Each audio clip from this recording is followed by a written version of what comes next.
कैसे हैं guys, welcome back to another show. आज मैं आपको दिखाने जा रहा हूं एक स्काई-फाई सस्पेंस मूवी जिसका नाम है एलिजाबेथ हार्वेस्ट। एक कार खूबसूरत पहाड़ी इलाके से गुजर रही होती है। नई दुल्हन एलिजाबेथ को शादी के बाद उसका हस्बैंड हेनरी घर लेके जा रहा होता है। ये घर एक पहाड़ के ऊपर होता है जो कि शानदार होता है, लेकिन बाकी दुनिया से ये बहुत दूर होता है। और इस घर में सिर्फ दो ही नौकर होते हैं जिनके नाम होते हैं क्लेयर एंड ओलिवर। और फिर आखिरकार रात होती है और दोनों नए कपल्स प्यार जताते हैं। अगले दिन एलिजाबेथ को सारा घर दिखाया जाता है। वहाँ हर चीज़ बहुत खूबसूरत और लग्जरी होती है, लेकिन बेसमेंट में एक कमरा होता है जहाँ पर उसे जाने से मना किया जाता है और उसे हेनरी को प्रॉमिस करना होता है कि वो इस रूम में दाखिल नहीं होगी चाहे कुछ भी हो जाए। हेनरी अपने बिजनेस में बहुत बिजी होता है और वो अपनी बीवी के पास ज़्यादा नहीं रहता और एलिजाबेथ हमेशा ही अकेली रहती है। घर में मौजूद चीज़ों से अपना बोरिंग दिन गुजारती है। वो खूबसूरत ज्वेलरी और नए कपड़े पहनकर खुद को इंटरटेन करती रहती है।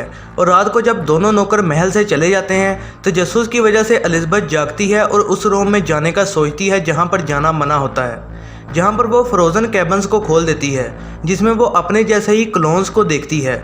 वो बहुत डर जाती है और मदद के लिए पुलिस को कॉल करना चाहती है, लेकिन उसे पता चलता है कि पूरे घर में कोई भी फ़ोन रिसेप्शन नहीं है।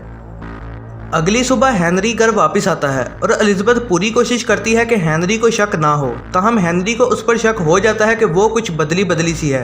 तो उस रात हेनरी कुछ देर उसके साथ बिताता है और फिर एक खंजर के जरिए उसे मारना चाहता है। वो भीख मांगती हुई और डरी हुई एलिजाबेथ का शिकार करने को पूरे घर में उसका पीछा करता है। भागने की कोई भी जगह ना होने की वजह से एलिजाबेथ को पकड़ लिया जाता है और हेनरी उसे मार देता है।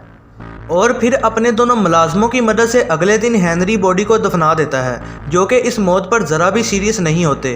फिर 6 हफ्तों बाद कार दोबारा से उस पहाड़ से गुजरती है। एक नई एलिजाबेथ को सेम मैरिज सेरेमनी करके उसी घर लेके जाया जाता है। हर चीज़ दोबारा से वैसी ही दोहराई जाती है जो कि बड़ी एहतियात से हेनरी ने डिज़ाइन की होती है। बिल्कुल वैसा ही हाउस का टूर और बिल्कुल वैसी ही पहली रात। बगैर किसी हैरानगी के नई एलिजाबेथ उन्हीं सब एक्सपीरियंसेस में से गुजरती है और फिर वो बोर हो जाती है और तजस्सुस की वजह से मना किए गए कमरे में घुस जाती है और फिर चिल्लाती हुई वो वहाँ से भाग जाती है और एक नई क्लोन बॉडी को जगा देती है जो कि वहाँ मौजूद होती है। सब वैसा ही होता है जैसा कि प्लान किया गया होता है।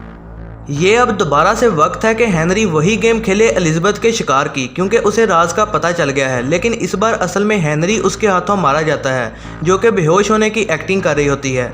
इस बात का एहसास होते हुए कि एलिजाबेथ हेनरी के फिंगरप्रिंट से भी बाहर का दरवाज़ा नहीं खोल पा रही, एलिजाबेथ इस वाक़े को छुपाने की कोशिश करती है। वो फ्लोर को साफ कर देती है और लाश को भी छुपा देती है। लेकिन दोनों मुलाजमों को इस चीज़ का पता लग जाता है। क्लेयर को तब हार्ट अटैक आ जाता है और उसे जल्दी से हॉस्पिटल पहुंचाया जाता है, जबकि ओलिवर एलिजाबेथ को बॉडी जलाने की ऑफ़र करता है। और फिर वो एलिजाबेथ को ये सच बताता है कि वो अब तक की 5वीं क्लोन है, जो कि जगाई गई थी 4th क्लोन के कत्ल होने के बाद। ओलिवर, जो कि पूरी तरह से अंधा है, एक ट्रिक खेलता है और एलिजाबेथ को कैद कर लेता है और उसे कहता है कि वो क्लेयर के जर्नल्स को पढ़े।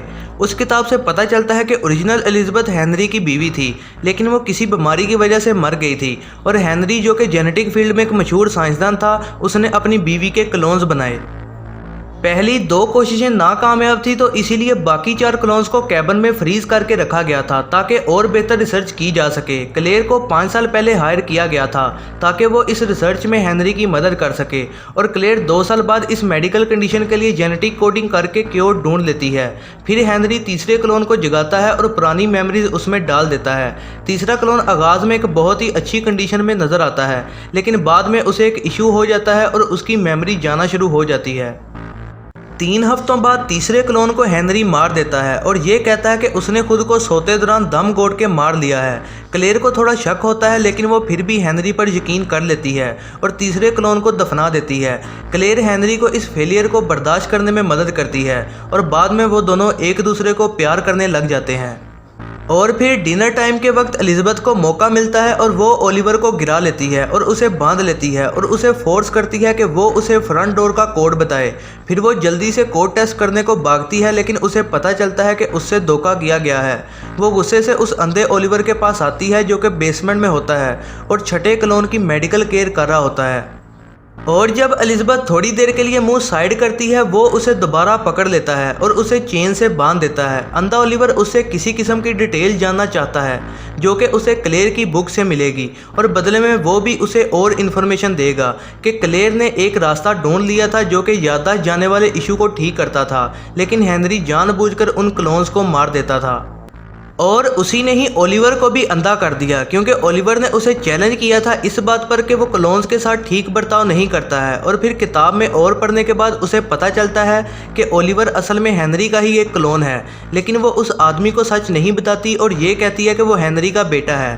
और फिर आखिरकार वो ओलिवर से फ्रंट डोर का कोड निकाल लेती है, लेकिन इससे पहले कि वो जान बचाकर भागती छठी क्लोन उस पर गन ताने खड़ी होती है जो कि बहुत कंफ्यूज होती है और उसे नहीं पता होता कि ये सब क्या चाह रहा है। और इस बातचीत के दौरान नई एलिज़ाबेथ गोली चलाती है और ओलिवर को मार देती है और एलिज़ाबेथ 5 को बुरी तरह से जख्मी कर देती है, जो कि कोशिश करती है और घर से बाहर निकल जाती है ताकि वो आज़ाद हो सके। लेकिन छठी क्लोन उस पर गोली चलाती है और उसे मार देती है। इससे पहले कि वो मरती वो छठी क्लोन को अपने आखिरी अल्फाज सुनाती है और छठी को कहती है कि वो उस बुक को पढ़े ताकि उसे भी इस खौफनाक सच का पता चले। अगले दिन ब्रेकफास्ट टेबल पर सेट करने के बाद एलिज़ाबेथ 6 क्लेयर की बुक को पढ़ना शुरू करती है, जो कि उसे और इन्फॉर्मेशन देती है कि असल में हेनरी अपनी क्लोन बीवी को जानबूझकर मारता था खुद को इंटरटेन करने के लिए, और इस तरह से वो हर बार अपनी नई क्लोन वाइफ के साथ वो खूबसूरत शादी की पहली रात गुजार सकता था। कहानी यहाँ ख़त्म होती है जब क्लेयर घर में वापस आ जाती है, जहाँ पर क्लोन एलिज़ाबेथ क्लेयर को उसकी किताब वापस कर देती है और बाहर चली जाती है अपनी नई और खूबसूरत ज़िंदगी गुजारने के लिए। ये है ज़रनाब मूवीज़ रिव्यू। वीडियो पसंद आई हो तो लाइक ज़रूर कीजिएगा और ऐसी ही नई वीडियोज़ के लिए चैनल को सब्सक्राइब करना ना भूलिएगा।